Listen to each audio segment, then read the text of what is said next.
Pozdrav svima! Tema ovog videa bit će genetika i koliko je ona bitna. U sportu generalno više ćemo se malo ipak bazirati na fitness i bodybuilding, pošto su to meni osobno ovako bliže teme, ali spomenut ćemo i nekoliko primjera možda iz drugih sportova da otprilike jednostavnije shvatite koliko je zapravo genetika bitna, odnosno genetika je najbitnija u svakom sportu, pa ne samo u sportu, ali idemo započeti recimo sa samim fitnessom i bodybuildingom. Znači, vi da biste mogli biti dobar builder, morate imati genetske predispozicije za to. I tu je kraj. Ako nemate dobru genetiku za bodybuilding, vi nikad u životu nećete moći biti dobar bodybuilder. Ako nemate dobru genetiku, ako nemate dobru genetsku podlogu da izgradite lijepo tijelo, vi nikad nećete moći izgraditi lijepo tijelo. Naravno, uvijek je bolje trenirati nego ne trenirati, Tako da ako trenirate, u svakom slučaju ćete izgledati bolje nego da ne trenirate uopće.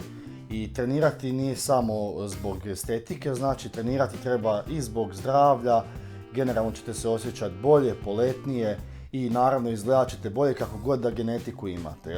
Ne mora biti naravno i da svatko želi izgledati kao jedan bodybuilder, ali recimo sigurno većina dječaka, muškaraca želi izgledati barem kao nekakav lik sa neke naslovnice nekog fitness časopisa, tako da bilo bi dobro da odmah u početku spoznate svoje granice i svoje mogućnosti.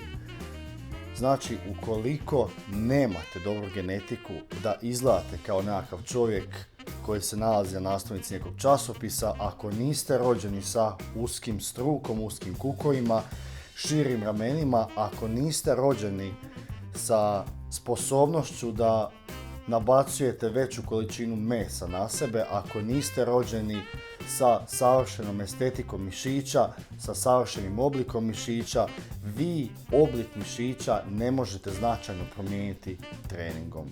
I gotovo. Vašu tjelesnu konstituciju ne možete nikad promijeniti treningom.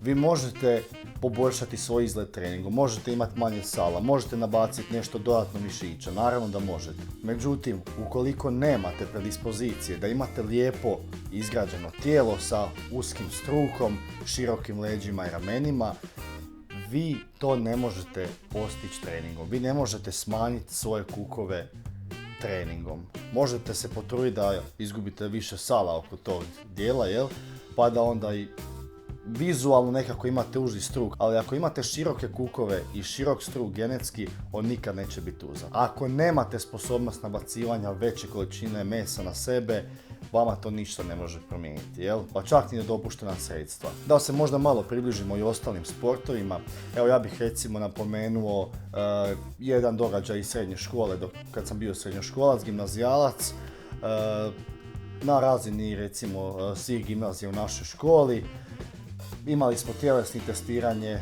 znači trčanje na 100 metara. I sad naravno neki od nas su trčali recimo 14,5 sekundi, dok je bilo možda 1-2 dečka koji su trčali 11,5 sekundi na 100 metara. Znači to je isto čista genetika. Ja koji sam trčao, ja mislim oko 14 nešto, nemojte me sad za riječ uzeti, ali tu je negdje otprilike bilo, ja ne bi nikad mogu dostići nikojim treningom, nikakvom prehranom, nikakvim sredstvima, dopuštenim i nedopuštenim, ja ne bi vjerojatno nikad mogao dostići ni tu njihovu razinu koju imaju urođenu da otrčaju 100 metara, znači za 11,5 sekundi, dok sam ja trčao preko 14 sigurno. Oni, recimo, to se odmah vidi, oni imaju sjajne genetske predispozicije za sprint na 100 metara. Oni sa treningom, sa pravilnom ishranom i ostalim metodama koje se koriste da se postane dobar sportaš, u današnje vrijeme dobar sportaš, oni mogu sigurno dostići recimo možda 10 sekundi pa tako biti u samom vrhu tog sporta, dok ja, znači, nema šanse. Ja bi možda stigao 12,5 s nekim treninzima i šta je to za sprintera na 100 metara, to je komedija.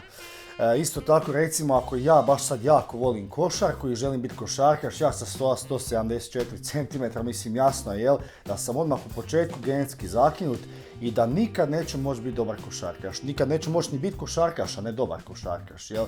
Ja sa svojom visinom mogu sad njima vezati pertle tamo na terenu.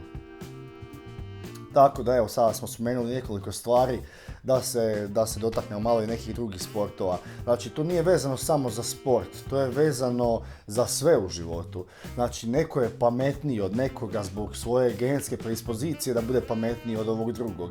Nekome ide bolje matematika, neko lakše uči tekst napamet, nekome brže ulaze podaci u glavu. Recimo, ja sam uvijek bio dobar iz matematike, fizike, prirodnih znanosti, ali sam učio jednu pjesmicu malo napamet, pa sigurno jedno 3-4 sata i pitanje da li sam ju uopće naučio dobro, jel? Tako da u svemu nam je najbitnija genetika. Naravno da je bitan trud, rad, trening, ovisi čim se bavite, jel? Ali osnova svega je genetika. Da se malo recimo sada još vratimo na fitness, možda da vam pokažem kako neke stvari možete vrlo jednostavno primijetiti u samoj teretani. Znači, u teretani imate likova koji treniraju recimo 10-15 godina. I već godinama izgledaju isto, a stvarno se trude, stvarno treniraju redovito, jedu redovito, jedu optimalno, odmaraju se optimalno. Znači, rade sve da bi nešto postigli, a postižu nažalost jako malo. Dok recimo s druge strane ima likova koji dođu u teretanu i već nakon 2-3 mjeseca treninga izgledaju bolje nego ovaj koji trenira već 10-15 godina. Ja znam da to sad zvuči nemoguće, da ja izmišljam, pričam gluposti, ali to stvarno postoji. Dečki koji imaju sjajnu genetiku za bodybuilding, za fitness, oni u roku od par mjeseci mogu postići bolje tijelo od ovog drugog koji ima lošu ili prosječnu genetiku i koji trenira godinama. Sad to ovako zvuči malo nepošteno, kao pa ovaj se trudi, ovaj se možda ni ne trudi, toliko izgleda bolje od njega u roku od svega nekoliko mjeseci. Kad bi sve bilo pošteno na svijetu, onda bi bilo baš sjajno. Tako da sad vi kad pogledate, mislim ovdje sad ne pričamo o poštenju, ali čisto genetika kaže ovaj je zaslužio možda da izgleda bolje od njega zato što se više trudi. Genetika je kurva. I možda da sada sve svedemo na nekakav jednostavan zaključak. Trenirajte u teretani bez obzira kakvu genetiku imate za fitness ili za bodybuilding.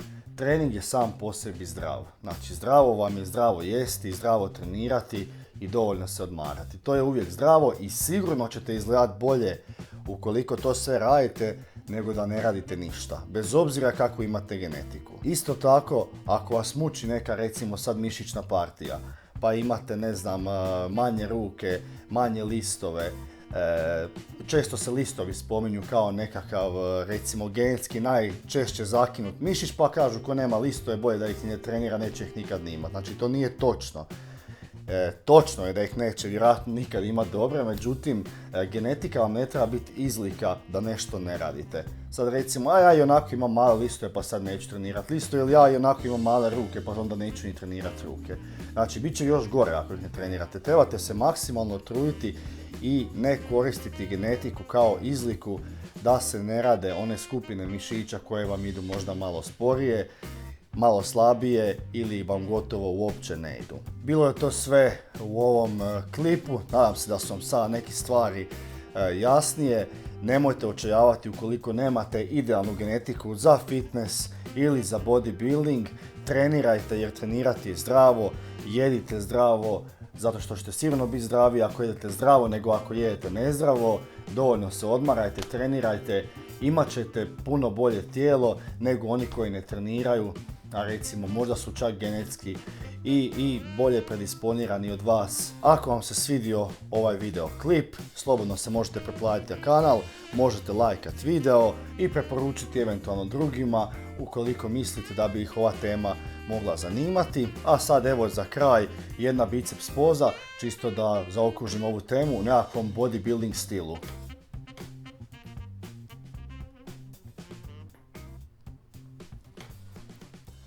Pozdrav!